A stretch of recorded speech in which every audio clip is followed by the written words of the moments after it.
Hello dear students, family law 2 के इस दूसरे लेक्चर के साथ में मैं doctor Vibha Sharma, associate professor, government law college Ajmer से आज हम लोग मुस्लिम विधि के प्राथमिक स्रोत यानी कि प्राइमरी सोर्सेज क्या हैं उनके बारे में जानकारी प्राप्त करेंगे।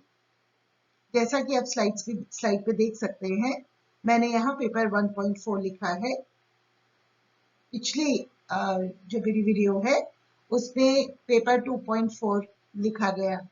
ध्यान रखिएगा कि एमडीएस यूनिवर्सिटी के अंतर्गत ये क्योंकि सेकेंड ईयर का पेपर था तो इसलिए इसका पेपर नंबर 2.4 था, लेकिन अंबेडकर लॉ यूनिवर्सिटी जयपुर से अब आप लोगों का एफिलिएशन है, महाविद्यालय का भी इसी सत्र से। तो वहां पर चूंकि ये family law 2 Mohammedan law first year में ही पढ़ाया जाना है सिलेबस के अनुसार, तो इसी कारण से ये आप लोगों का पेपर नंबर 1.4 है। इस बात को ध्यान रखिएगा।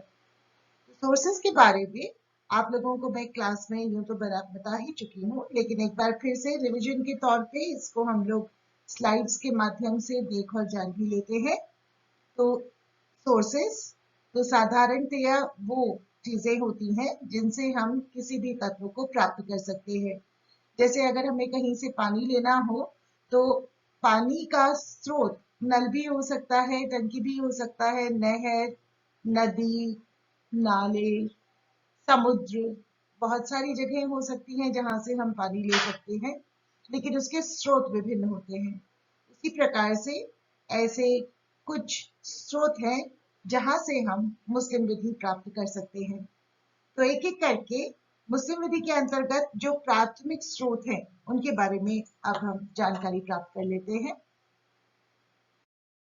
यूं तो हम जानते ही हैं कि मुस्लिम विधि के कुल 8 स्रोत कहे जाते हैं, जिनमें से सामान्यतः 4 स्रोतों को प्राथमिक यानी प्राइमरी सोर्सेस के रूप में माना जाता है और बाकी के 4 को सेकेंडरी यानी गौण स्रोतों के रूप में माना जाता है। इनमें कुरान सर्वोच्च महत्व रखती है। अब कुरान शब्द अरेबिक शब्द कुरान, जिसको कि इस तरह से लिखा जाता है अंग्रेजी में QUARRA, इस शब्द से लिया गया है जिसका अर्थ है टू रीड यानी कि पढ़ना। हम लोग ये भी जानते हैं कि कुरान डिवाइन कम्युनिकेशन है, यानी यह एक दैवीय संवाद है, और साथ ही साथ ये भी हम जानते हैं कि it is a revelation to the prophet of Islam through angel Gabriel, यानी कि देवदूत गैब्रियल के द्वारा इस्लाम के पैगंबर के समक्ष इसका प्रकटन किया गया था आकाशवाणी के माध्यम से। अब ये जो प्रकटन हुआ ये लगातार न होकर के बल्कि टुकड़ों में हुआ, जिसका कि कुल काल या अवधि 23 वर्ष की रही। कुरान का मुस्लिम विधि के अंतर्गत सर्वोच्च और सार्वभौमिक अधिकार है। It has the Paramount and universal authority. इसके अंतर्गत कुल 114 चैप्टर्स हैं, अध्याय हैं, जिनमें कुल 6666 वर्सेस, जिन्हें अरबी में आयत कहा जाता है, वो है। यहाँ पर हमें यह भी ध्यान रखना बहुत आवश्यक है कि कुरान स्वयं ये कभी नहीं कहती कि वह एक पूर्ण संहिता है। It doesn't profess itself to be a complete code. अब ये जानना भी महत्वपूर्ण है कि इन 6666 आयतों में से यानी वर्सेस में से लगभग 200 आयतें ऐसी हैं जो कि विधिक सिद्धांतों से संबंधित हैं, जिनमें से कुल 80 हैं जो कि पारिवारिक विधि जैसे कि विवाह, मेहर, तलाक, संरक्षकता, दाय इत्यादि से संबंधित हैं। यह एक धार्मिक और पवित्र ग्रंथ है मुस्लिम विधि के अंतर्गत, जिसका कि प्रत्येक शब्द ईश्वर वाणी है और जो ईश्वर के देवदूत गैब्रियल द्वारा मोहम्मद पैगंबर को दी गई थी। इस बात को जरूर ध्यान रखिएगा। ये जानना भी अत्यंत आवश्यक है कि इन संदेशों का संकलन यानी इन्हें एकत्रित और लिपिबद्ध पैगंबर मोहम्मद साहब के जीवन काल में नहीं किया जा सका था, बल्कि उसके बाद किया गया है। कई बार प्रश्न पत्र में पूछ लिया जाता है कि कुरान के उद्देश्य क्या हैं? What are the objects of Quran? तो ध्यान रखिएगा कि कुरान मुस्लिम विधि का प्रथम तथा महत्वपूर्ण स्रोत है। इसमें ईश्वर के संदेश दिए गए हैं। ये संहिता के समान तो है, किंतु यह स्वयं अपने आप को संहिता नहीं कहती है। जिन मामलों का कुरान में वर्णन है, उन मामलों में यह सर्वोच्च और अंतिम है। It is the supreme and the final authority. और जहां तक मुख्य उद्देश्यों की बात है, तो सबसे पहले तो सामाजिक सुधार इसके माध्यम से किया गया था, यानी कि हम कह सकते हैं that it actually repealed the objectionable customs which were in existence at that time, जैसे कि सूदखोरी, बहुविवाह, जुआ इत्यादि समाप्त करना इसका प्रमुख उद्देश्य था। और दूसरा प्रमुख उद्देश्य है दंड के नियमों को लेखबद्ध करना। Social reform, repeal of objectionable customs and writing down the rules of punishment। ठीक है। मुस्लिम विधि के अंतर्गत जो दूसरा प्रमुख स्रोत है वह है सुन्ना और अहदीस। सबसे पहले सुन्ना के बारे में जान लेते हैं। क्लास में एक बार देख ही चुके हैं, यहाँ पे थोड़ा रिवीजन भी हो जाएगा।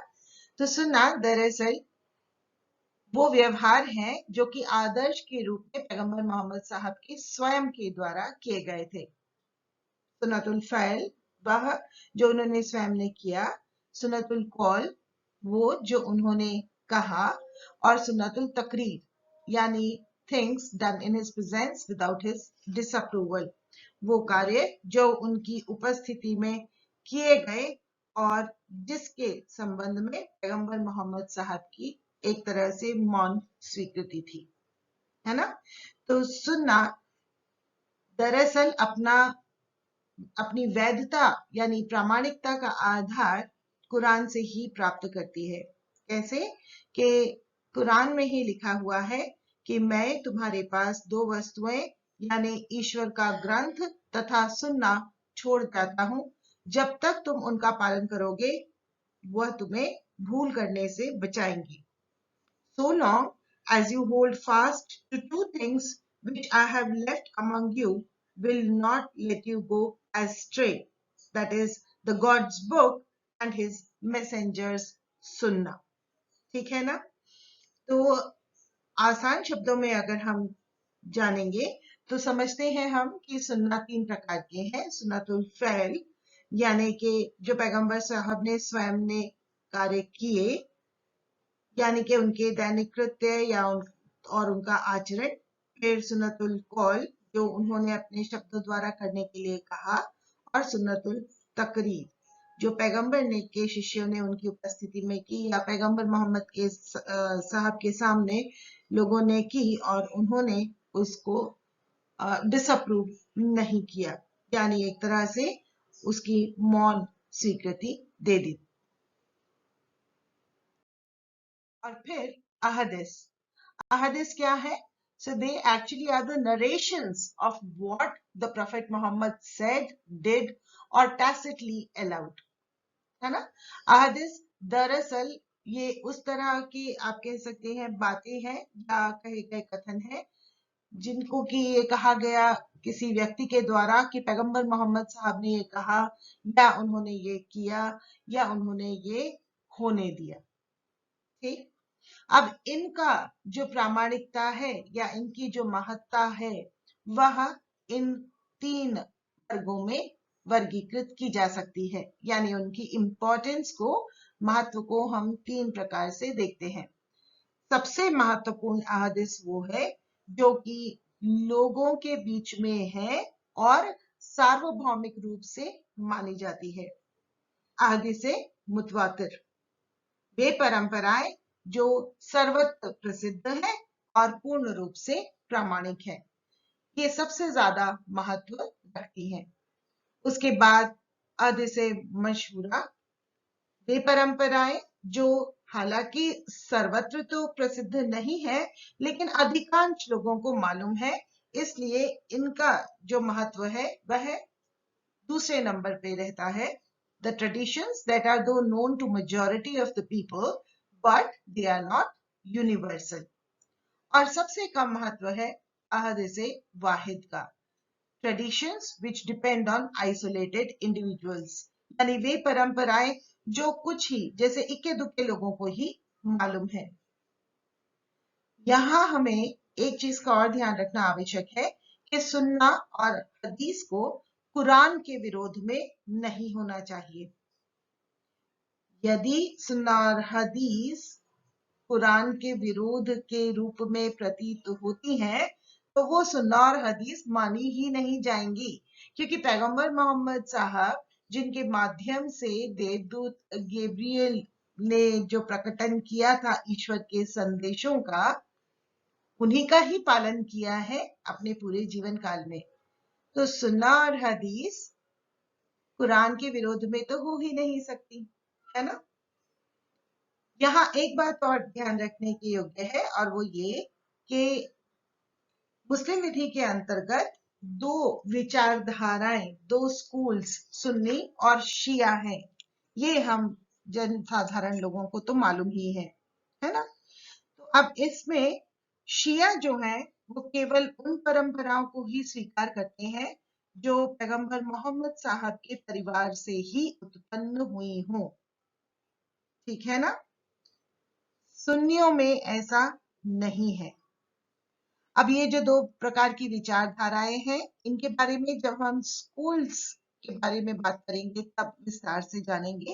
यहाँ हमारे लिए ये जान लेना ही बहुत है कि शियाओं के द्वारा केवल उन परंपराओं को ही स्वीकार किया जाता है जो कि पैगंबर मोहम्मद साहब के परिवार से ही उत्पन्न हुए हो, ठीक।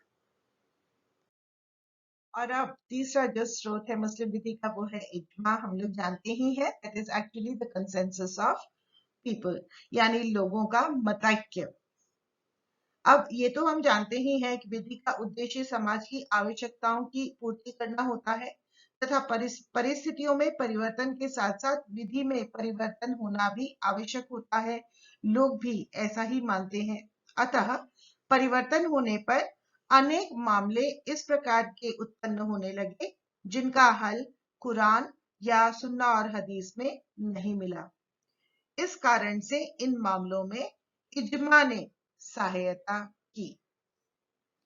सर अब्दुल रहीम के अनुसार इज्मा is agreement of the jurists among the followers of Prophet Muhammad in a particular age on a particular question of law.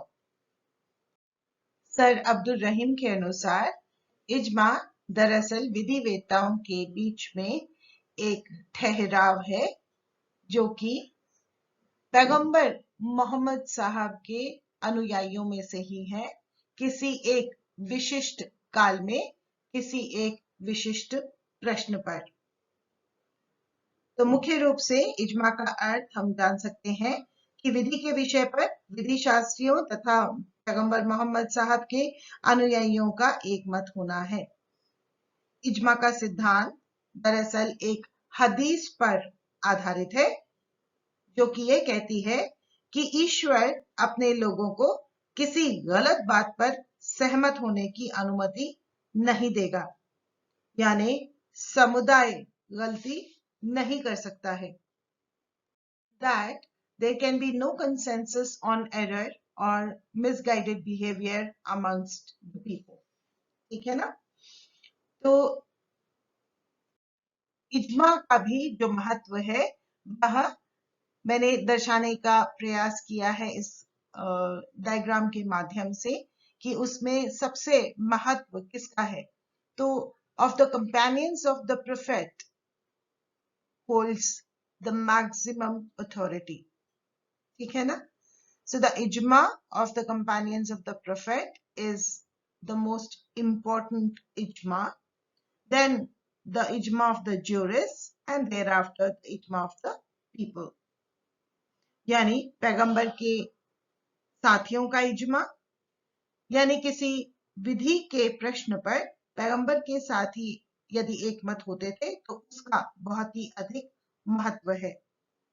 ये सभी पर ही लागू होता है और कभी भी समाप्त नहीं किया जा सकता है। उसके बाद जिसका महत्व है वह है विधिवेत्ताओं का एक मत होना, यानी कि मुस्लिम विधिवेत्ता यदि किसी विधि के प्रश्न पर एक मत हो तभी उसका महत्व है। लेकिन यह महत्व दो चीजों पर आधारित है। सबसे पहला कि वह विधिवेत्ता ऐसे करने के लिए योग्य होना चाहिए, यानी क्वालिफाइड होना चाहिए था, और साथ ही साथ यह भी कि उस विधिवेत्ता ने अपने जीवन काल में अपनी राय न बदली हो। He should not have changed his opinion during his lifetime. कहना ना होगा कि विधि शास्त्री मुस्लिम ही होना चाहिए, यह भी एक आवश्यक तत्व है। और सबसे कम महत्व का है जनता का इज्मा, द इज्मा ऑफ द पीपल। इसमें मुस्लिम धर्म को मानने वाले सभी व्यक्ति जब किसी एक विषय पर एक मत हो जाते हैं तो फिर ऐसा माना जाता है कि वह भी मानने योग्य है। ध्यान देने योग्य बात यह है कि यह विधि के प्रश्न पर एकमतता के बारे में नहीं है, बल्कि कोई धार्मिक मामले में या किसी आचरण के मामले में यदि व्यक्तियों का एक मत सामने प्रस्तुत होता है तो उसके अनुसार आचरण किया जाएगा। हालांकि मुस्लिम विधि के अंतर्गत याद रखिएगा इसका कोई भी विशेष महत्व नहीं है। ठीक है, अब हम लोग मुस्लिम विधि के अंतर्गत जो प्राथमिक स्रोत हैं 4, उनमें से जो चौथा स्रोत है कियास, उसको देख लेते हैं। It is actually analogical deduction. इसको यूं समझे कि कियास का अर्थ एक तरह से है समानता के आधार पर तर्क से दो चीजों को एक समान सिद्ध करना, यानी तर्क सादृश्यता, समानता। ठीक है, अब इसमें साधारणतया क्या किया जाता है कि मान लीजिए कोई नई परिस्थिति सामने प्रस्तुत हुई जिसका कि निराकरण ना तो कुरान में दिया हुआ है, ना हदीस और सुन्ना में दिया गया है, ना ही इजमा में दिया गया है। तो सादृश्यता के आधार पर उस व्यवस्था को नई परिस्थिति पर लागू किया जाता था। अब ये किस तरह से है? तो actually it is said to be a process by which the law of the text is applied to cases which, though not covered by the language, are governed by the reason of the text. ये वो प्रक्रिया है जिसके द्वारा मामलों पर विधि के पाठ को लागू किया जाता था, जो कि हालांकि उस पाठ की भाषा से तो कवर होते नहीं प्रतीत होते थे, किंतु उस पाठ में जो रीजन है, जो युक्ति है, उससे वो कवर्ड होते थे। ठीक है, तो एक तरह से बहुत ही क्लियर हमें हो जाना चाहिए इस बात को लेकर कि कियास does not purport to create new law. ये नहीं कहती कि ये कोई नई विधि का सृजन करती है, बल्कि it merely applies old established principles to new circumstances. यह केवल पुराने स्थापित सिद्धांतों को नई परिस्थितियों पर लागू करते हैं या इसके अंतर्गत लागू किया जाता है। कैसे? सादृश्यता के तर्क के आधार पर, है ना। यानी कुरान के किसी पाठ, सुन्ना और हदीस के अंतर्गत या इजमा के द्वारा जो कुछ भी बातें कही गई हैं, अगर वो स्पष्टतया किसी परिस्थिति को कवर नहीं करती हो, लेकिन उसके जो स्पिरिट है, उसकी जो रीजन है, युक्ति है, उसके द्वारा नई परिस्थिति कवर होती हो, तो फिर तर्क के आधार पर उसको लागू किया जाता था। यहाँ बहुत ही स्पष्ट हमें हो जाना चाहिए कि कियास पूर्व के तीनों स्रोतों के बराबर नहीं है, यानी कि कियास को ना तो इजमा के विरुद्ध में होना चाहिए, ना ही सुन्ना और हदीस के विरुद्ध होना चाहिए और ना ही कुरान के विरुद्ध होना चाहिए। जिस प्रकार से इजमा ना तो सुन्ना और हदीस के विरुद्ध हो सकती है, ना ही कुरान के विरुद्ध हो सकती है ना? उसी प्रकार कियास अपने पूर्व के जो 3 महत्वपूर्ण मुस्लिम विधि के प्राथमिक स्रोत हैं, उनके विरोध में नहीं हो सकती है। ठीक, तो ध्यान रखिएगा कि इसके अंतर्गत तर्क इस प्रकार का नहीं होना चाहिए जो मूल पाठ में बताई हुई विधि को ही बदल दे। कौन से मूल पाठ? जो कि कुरान में है या सुन्ना और हदीस में है या फिर इजमा में है, क्योंकि इसके अंतर्गत नई विधि का निर्माण नहीं होता है, बल्कि इसमें पुराने स्थापित विधि के सिद्धांतों को ही नई परिस्थितियों पर लागू किया जाता है। ठीक है, एक बात और महत्वपूर्ण है जो याद रखने योग्य है, और वो ये कि शियाओं के द्वारा इसे प्राथमिक स्रोत के रूप में मान्यता नहीं दी गई है। It has not been recognised as a primary source by the Shias. सुन्नी और शिया, ये जो दो विचारधाराएं हैं, ये तो हम लोग भली भांति जानते ही हैं जो हैं, और इनके बारे में जैसा पूर्व में भी मैंने कहा, डिटेल में जब हम स्कूल्स के बारे में चर्चा करेंगे तो जान लेंगे। सुन्नियों ने कियास को प्राथमिक स्रोतों में रखा है, जबकि शिया इन्हें प्राथमिक स्रोत में नहीं मानते हैं। ठीक है ना? तो इसके साथ में ये जो सेकेंड लेक्चर है मैं यहीं पे ही समाप्त करती हूँ। आप इसे बहुत ध्यान पूर्वक दोबारा सुन लीजिएगा, पढ़ लीजिएगा और नोट्स भी बना लीजिएगा। साथ ही साथ अपना बहुत बहुत बहुत ध्यान रखिएगा। All the very best, take care and be safe. Thank you.